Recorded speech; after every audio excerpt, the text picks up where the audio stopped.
pagi. Pagi. Ya, selamat pagi Bapak Ibu. Pagi. Ya, masih semangat? Masih. Masih semangat. Oke. Kalau masih semangat, saya undang Bapak Ibu untuk berdiri.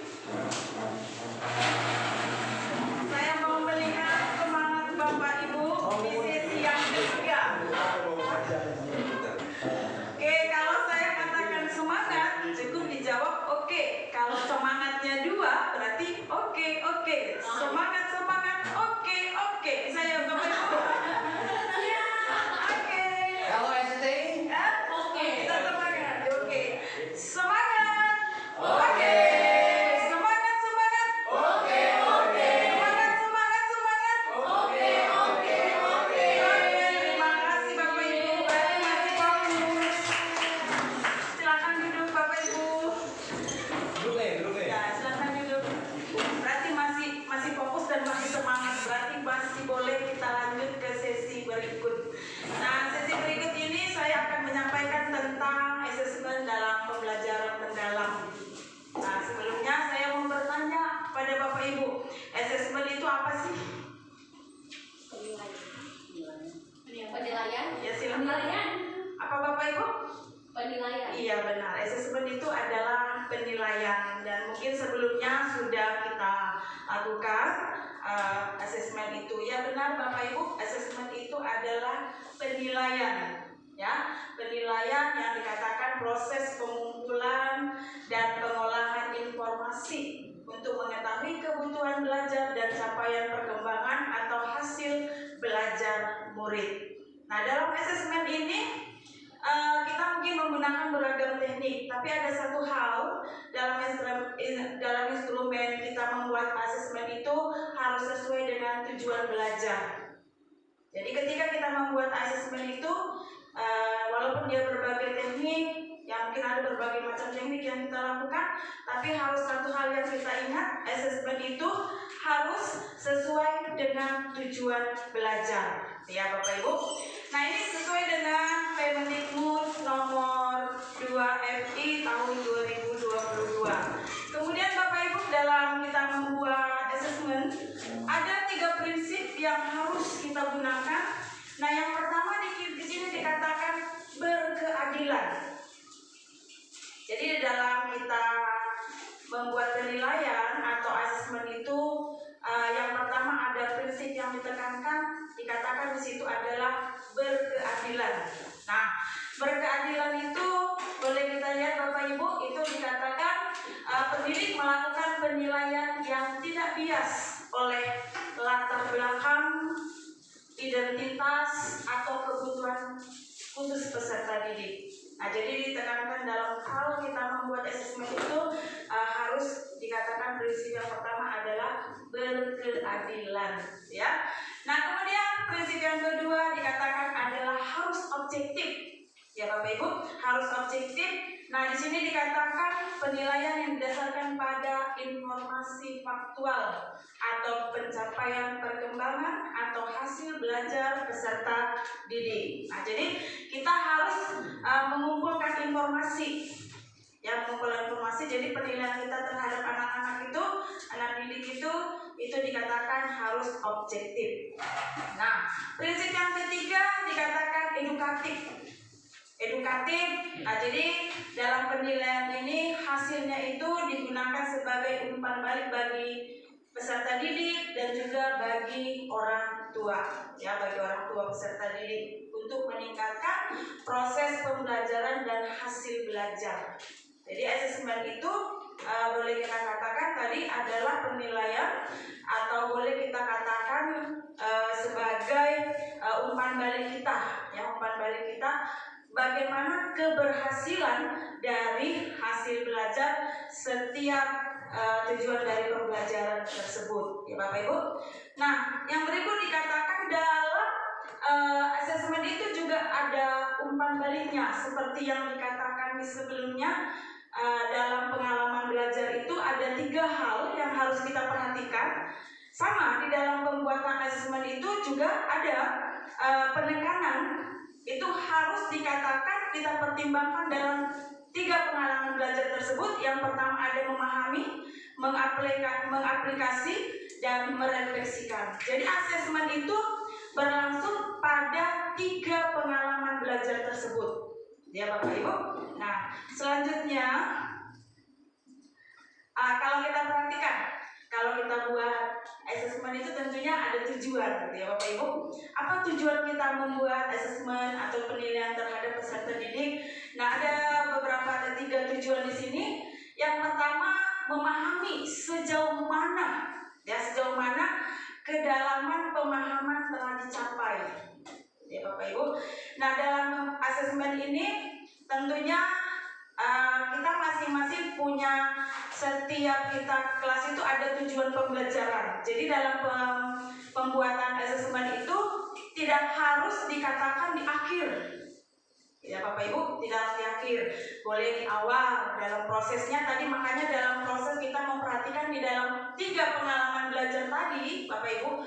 Yang pertama tadi adalah memahami, kemudian tadi di dalam mengaplikasikan itu juga ada, boleh kita buat di situ asesmen, dalam merefleksikan. Nah, jadi kita bisa membuat asesmen tersebut di dalam pemahaman pembelajaran itu, ya. Yang kedua tujuannya adalah merancang aktivitas belajar yang mendorong murid untuk naik ke tingkat pemahaman yang lebih kompleks.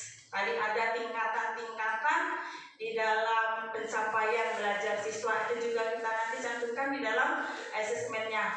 Yang ketiga, memberikan umpan balik yang lebih tepat sasaran berdasarkan level pemahaman, ya Bapak Ibu. Nah, jadi di dalam pembelajaran mendalam ini untuk asesmennya, ya kita boleh juga menerapkan pengetahuan, sikap, kemudian keterampilannya, gitu ya Bapak. Berikut, ini ada jenis daripada asesmen. Asesmen itu ada dua jenis, gitu ya. Yang pertama ada dikatakan asesmen formatif, dan yang kedua ada dikatakan asesmen sumatif. Nah, jadi dalam asesmen itu ada dua, asesmen formatif dan juga asesmen sumatif. Nah, asesmen yang pertama Bapak Ibu kita bahas, yaitu tentang asesmen formatif. Nah, asesmen formatif ini bertujuan untuk memberikan informasi atau umpan balik bagi pendidik dan murid untuk memperbaiki proses belajarnya, ya. Nah, di sini ada dua. Yang pertama asesmen di awal pembelajaran. Tentunya kan Bapak Ibu kalau masuk kelas itu kan tidak langsung menyampaikan materi, ya kan Bapak Ibu, tidak langsung menyampaikan materi, tetapi ada pertanyaan di awal pembelajaran kita. Sebelumnya sudah kita lakukan yang kita sebut dengan pertanyaan pemantik, ya. Itu ya Bapak Ibu, pertanyaan pemantik. Nah, itu sama dengan asesmen di awal pembelajaran, atau yang kita sebut namanya asesmen as learning, ya Pak, Bapak Ibu, asesmen as learning. Nah, di sini dilakukan untuk mengetahui kesiapan murid untuk mempelajari materi ajar dan mencapai tujuan pembelajaran yang dirancanakan. Jadi di awal pembelajaran itu kita punya yang disebut dengan asesmen as learning di awal pembelajaran, ya Bapak Ibu. Kemudian yang berikut ada asesmen di dalam proses pembelajaran atau yang kita sebut dengan asesmen for learning.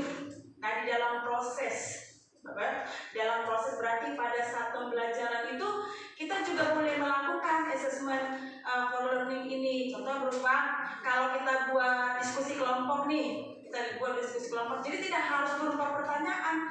Kita lihat peserta didik itu bagaimana keaktifannya di dalam diskusi kelompok. Itu termasuk juga asesmen for learning.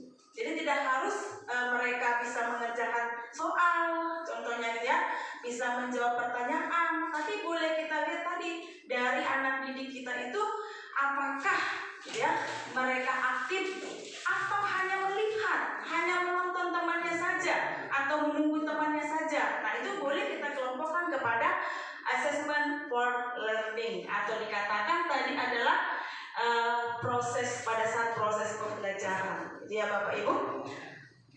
Sampai di sini Bapak Ibu masih tetap semangat? Semangat. Masih ya? Masih. Karena saya lihat serius. Masih semangat, oke. Iya, kita lanjut Bapak Ibu. Yuk, kita lanjut yang berikut, asesmen sumatik. Ya, yang ketiga, yang bagian yang kedua ada asesmen sumatik.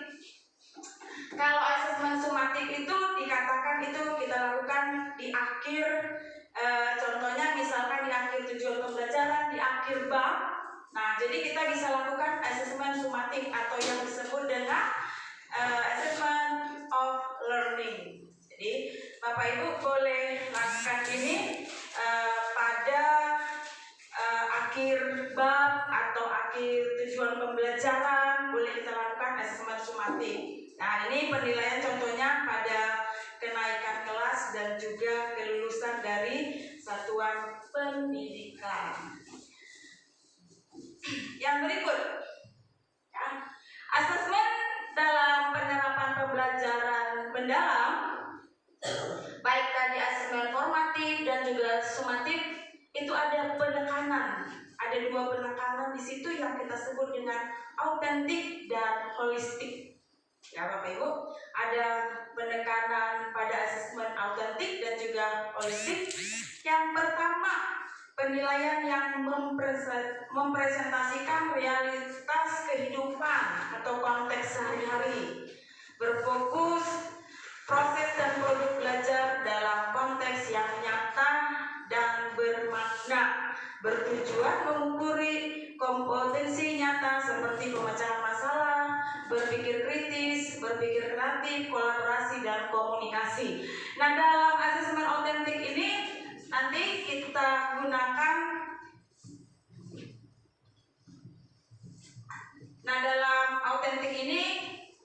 ini mempresentasikan realitas kehidupan. Jadi konteksnya kita aplikasikan ke dalam kehidupan sehari-hari, ya. Nah, dengan menggunakan di sini tetap ada dimensi, ya, dimensi Pancasilanya yang berkatakan berpikir kritis, berpikir kreatif, kolaborasi, dan komunikasi, ya. Jadi kita harus menggunakan penekanan terhadap autentiknya. Nah, yang berikut penekanan terhadap holistik, ya Bapak Ibu.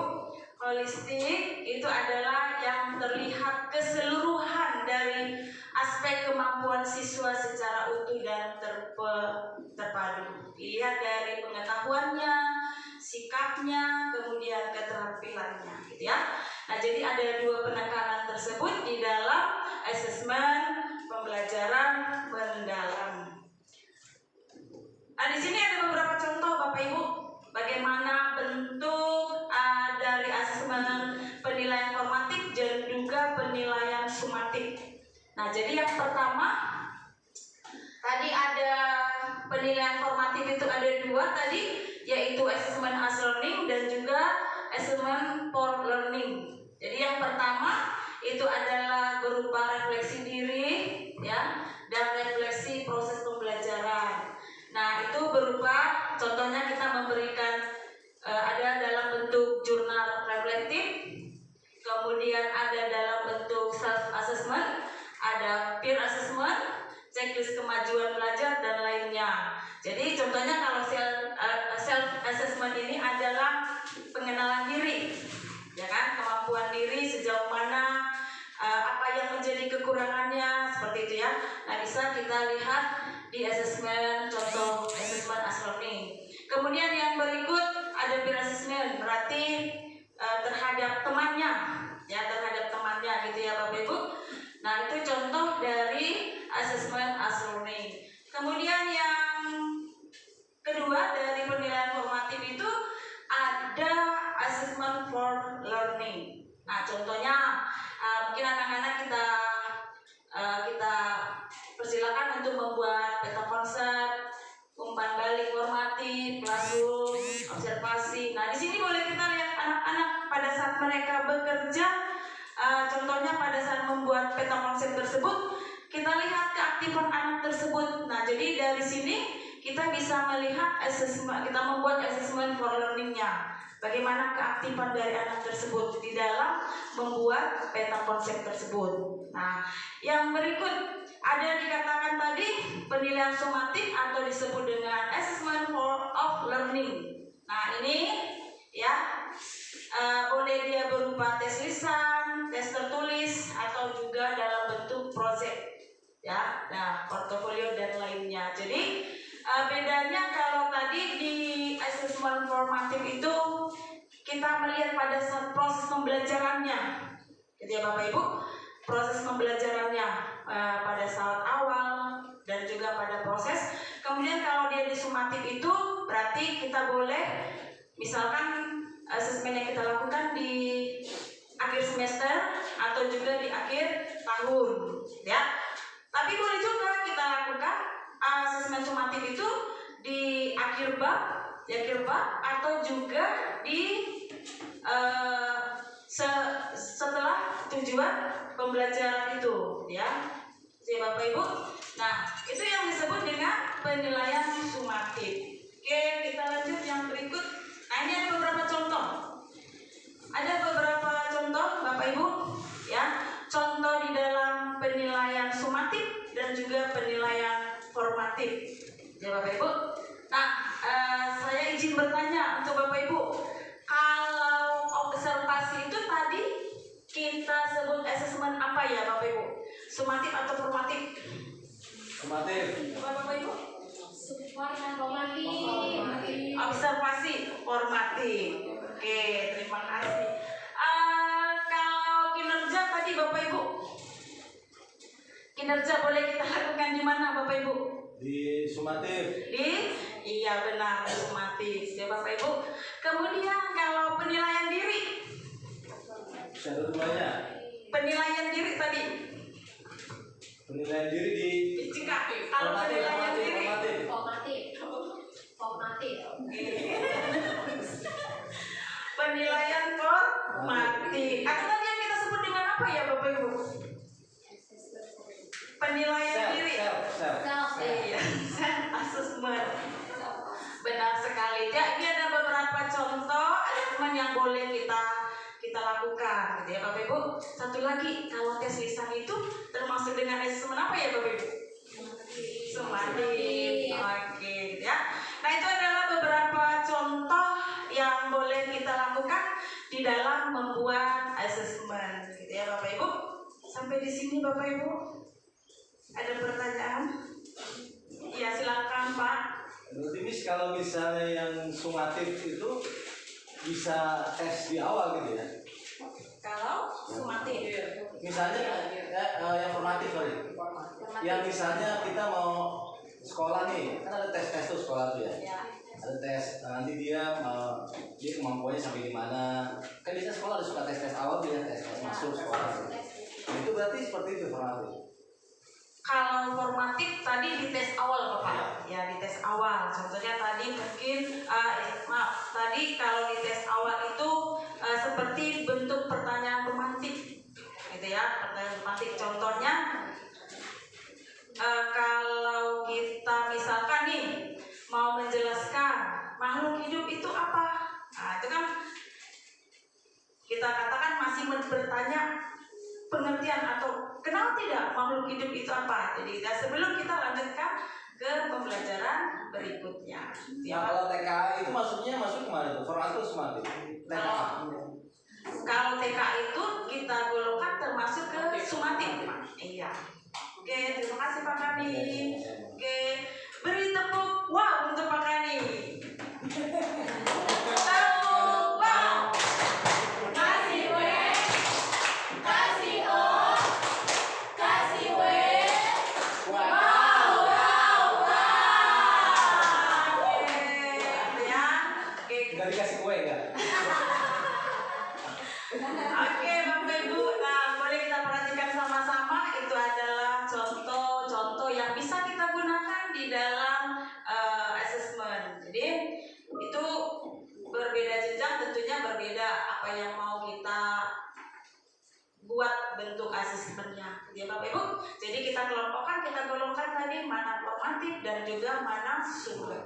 Itu.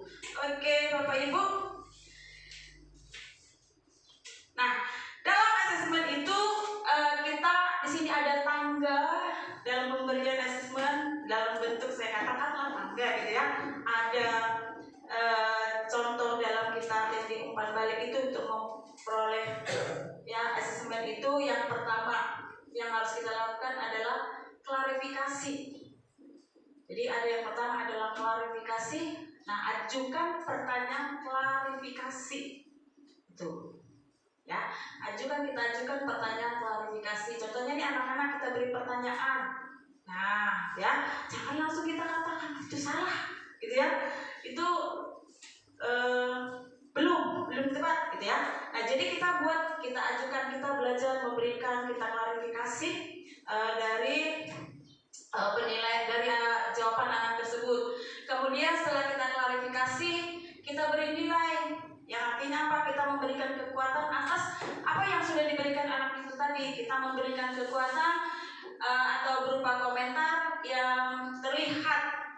Nah, jadi Bapak Ibu dalam pemberian asesmen tadi, ini contohnya pada formatif itu kita jangan langsung mengatakan bahwa itu adalah salah gitu ya. Nah, yang berikut kita beri perhatian kepada anak tersebut. Ya, perhatian contohnya dengan berikan komentar jika ada hal yang kurang sesuai atau kurang lengkap, itu menjadi perhatian kita. Ya, jadi contohnya misalkan anak-anak itu memberikan jawaban itu tidak sesuai, misalkan kurang tepat, misalkan gitu ya. Nah, jadi kita harus bisa memberikan perhatian agar anak-anak tersebut lebih terdorong lagi, ya lebih terdorong lagi untuk mencari tahu jawaban yang lebih baik lagi, gitu ya. Nah, jadi yang berikut lagi. Nah, setelah kita memberikan perhatian, nah lanjut kita memberikan saran kepada anak didik kita. Jadi kita berikan saran untuk pengembangan sebaiknya bagaimana, gitu ya. Nah, sebaiknya kamu lakukan seperti ini, nak. Gitu. Jadi kita berikan saran agar dia terus termotivasi. Karena dalam pembelajaran mendalam ini kan ada istilah tadi dikatakan dia menggembirakan. Nah, jadi kalau kita langsung katakan tadi tidak memberikan dia perhatian, tidak memberikan saran, itu salah satu. Jadinya nanti anaknya apa? Down dan tidak mau mencoba kembali, tidak mau coba lagi dia, gitu ya.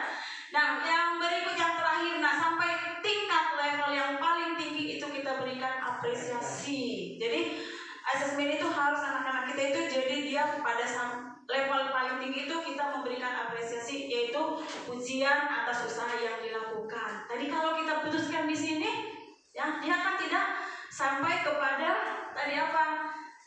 Pujian atau usaha yang sudah dia lakukan tadi. Jadi anak-anak itu harus bisa naik setiap tangga tersebut di dalam asesmen kita, gitu ya Bapak Ibu. Nah, jadi kita klarifikasi, kita nilai, kita berikan perhatian, kemudian saran sampai mereka memberikan apa? Kita memberikan apresiasi. Ya, sehingga nanti kita hubungkan lagi, hatinya juga semakin senang, gitu ya kan Bapak Ibu, semakin semangat, gitu ya kan Bapak Ibu di dalam mengikuti pembelajaran, gitu ya Bapak Ibu. Oke, sampai di sini masih semangat Bapak Ibu? Semangat.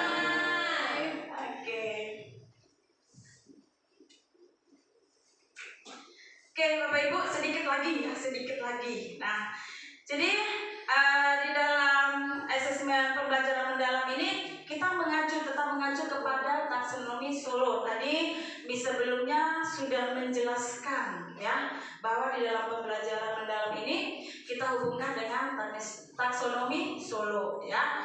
Memahami sejauh mana kedalaman pemahaman telah dicapai.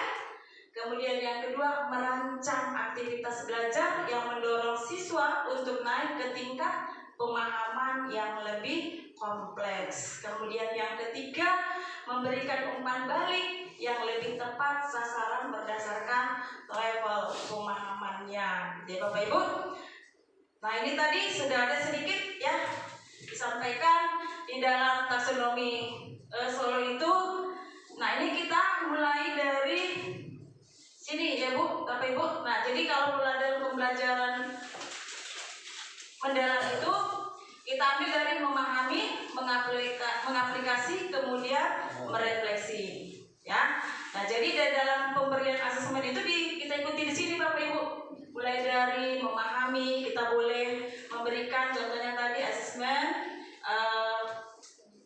as learning, ya kan? Kemudian boleh kita memberikan di sini asesmen for learning, gitu ya Bapak Ibu. Nah, sampai nanti yang terakhir kita memberikan asesmen sumatif itu ya Bapak Ibu. Oke, selanjutnya Bapak Ibu kita perhatikan kembali. Nah, tadi sudah ada ya Bapak Ibu disampaikan grafik seperti ini, kembali lagi kita lihat. Nah, sama ya di dalam taksonomi Solo itu tadi dijelaskan ada tingkatannya. Saya ambil dari sini saja. Nah, yang pertama tadi harus dikatakan tingkat unistruktural. Nah, jadi tingkat unistruktural itu adalah mulai dari dia tidak tahu, gitu ya, tidak tahu, atau mungkin hanya satu aspek yang dia ketahui, ya. Nah, jadi mulai dari situ, dari satu aspek yang dia ketahui, kemudian kita harus bisa menambah ke tingkat berikutnya, sehingga nanti tingkat berikutnya berubah menjadi tingkat multistruktural. Ya, artinya yang tadi dia hanya mengetahui satu aspek, itu ya Bapak Ibu. Nah, kemudian yang tahap berikutnya dia mulai memahami berbagai aspek dari topik yang kita sampaikan. Nah, di dalam asesmen tersebut. Nah, contoh yang bisa diambil di sini. Nah, contoh yang pertama dia hanya mengetahui habitat itu tempat tinggal makhluk hidup. Contoh, dia pertama hanya mengetahui itu.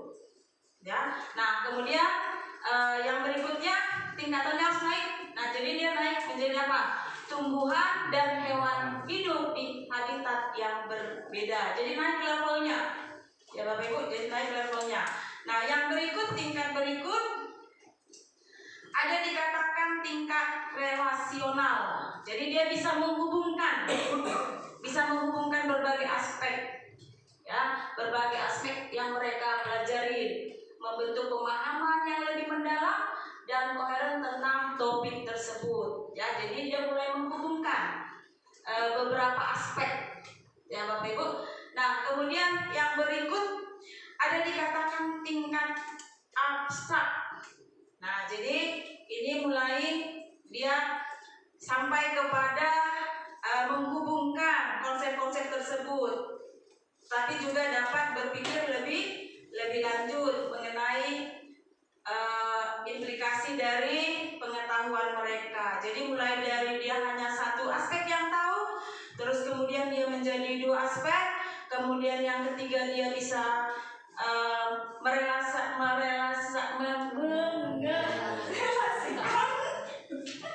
udah mulai ya kan.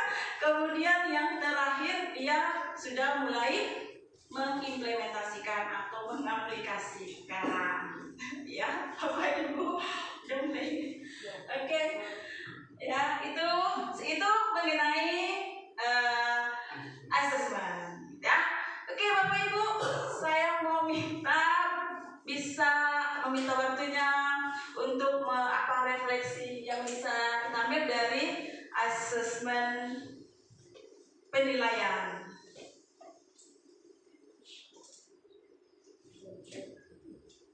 Oke, Miss Lid. Amin. Ya, terima kasih untuk materinya Miss Dora. Tepuk tangan untuk Miss Dora. Ya, tadi dari asesmen sendiri saya berdasarkan pengalaman ya. Nah, asesmen itu memang kita sudah lakukan di kelas ya. Ada yang namanya asesmen tadi formatif, kemudian asesmen sumatif. Nah, untuk asesmen formatif sendiri itu kan memang beraneka ragam ya Bapak Ibu ya. Jadi kita bisa melakukannya di awal, di proses, kemudian di akhir juga sebenarnya bisa ya. Karena kalau misalnya rubrik itu bisa kita lakukan juga di kelas gitu. Kemudian asesmen di awal itu tadi namanya asesmen as learning ya, Miss. Kemudian di dalam proses itu asesmen for learning. Dan yang terakhir itu di akhir itu biasanya namanya sumatif, dilakukan di akhir tujuan pembelajaran, juga saat kelulusan atau kenaikan kelas atau pergantian semester ya. Jadi saya sungguh merasa senang mendapatkan materi. Jadi kita lebih tahu ya apa saja sih teknik-teknik asesmen yang bisa kita lakukan di dalam kelas itu sendiri. Ya, itu saja yang bisa saya sampaikan. Terima kasih, Miss Dara. Oke, terima kasih Miss Amel. Kita beri tepuk salut untuk Miss Amel. Tepuk salut. Salut, salut. Salut, salut. Salut. Oke. Sebelum saya mengakhiri untuk sesi ini, ada lagi yang mau ditanyakan Bapak Ibu atau ada yang berbagi pengalaman tentang asesmen ini? Berbagi pengalaman ketika saya buat asesmen seperti ini, ternyata seperti ini hasilnya gitu Bapak Ibu. Ada yang mau berbagi pengalaman kita Bapak Ibu? Di dalam pembuatan penilaian ini mungkin gitu ya. Boleh ya. Oh, Miss Dwi, silakan Miss Dwi. Ya. Terima kasih Miss Dora. Kalau tadi kan asesmen formatif itu memberikan informasi atau umpan balik ya ke pendidik dari murid ke pendidik ya, kalau nggak salah kayak gitu ya. Berarti kalau dari pengalaman saya mengajar di kelas 2, saya biasanya sebelum masuk ke materi atau sebelum belajar yang serius itu biasanya di awal saya kasih asesmen apa tuh namanya, asesmen awal pembelajaran, seperti kayak misalnya anak ini bisa nggak ya membaca, atau anak ini tahu nggak ya huruf-huruf, atau bisa jadi anak ini tahu nggak ya berhitung dari 1 misal sampai 20. Nah dari situ kita juga bisa berangkat dari situ melalui pengalaman belajar. Itu aja sih Miss Dora, terima kasih. Oke, terima kasih Miss Dwi. Kita beri tepuk tangan untuk Miss Dwi. Ya, kita beri tepuk wow untuk Miss Dwi. Tepuk wow. Kasih W, kasih O, kasih W. Wow, wow, wow. Oke, Bapak Ibu, terima kasih untuk perhatiannya. Kalau ada kurang dan lebihnya, saya minta maaf.